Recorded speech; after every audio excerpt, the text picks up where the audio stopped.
In the last chapter, I talked about fairness and symmetry. Let's talk about a habit that would help you build this, and this is habit number 4.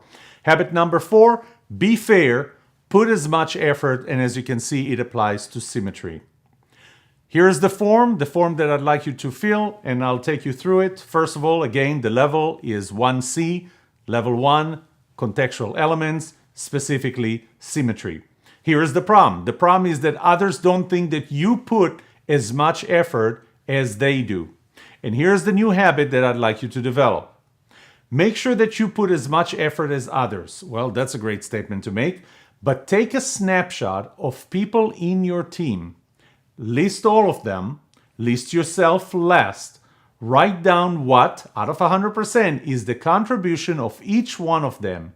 Then write your own. Do you have a total of 100%? Do you have a total of more than 100%?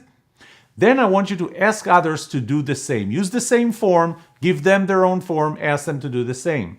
Make sure that your contribution is equal to theirs. So for example, we're going to take a date on June 8th of next year or 2019. This was filled by Luke Skywalker. That would be me. And first of all, I'm listing all the team members. So member number 1 is Yoram Solomon, member number 2, Doug Razor, member number 3, Alexa Rothman, and member number 4, myself. Always write yourself last. Then I want you to write what do you think is the contribution of each one of them, including yourself, to the overall success, the overall output from this team.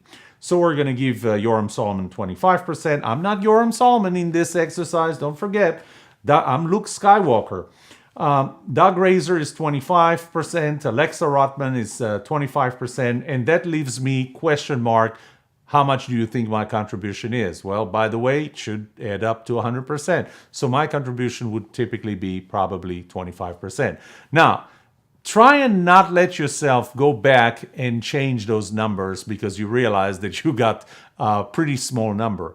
Try and be objective when you write. Try and think about each one and their contribution when you write them. This would help you become a little more humble, but the most important part, it would help you perceive the others better, and this is how we build this habit of feeling that we have shared values and symmetry. One thing else that I'm going to ask you, I already did, is give others this form and ask them to do the same thing. Write them their names last, list everybody else, because this would give this perspective to everybody on this team. Next, we'll talk about the erosion of contextual elements as a recap, because I talked about that in the past.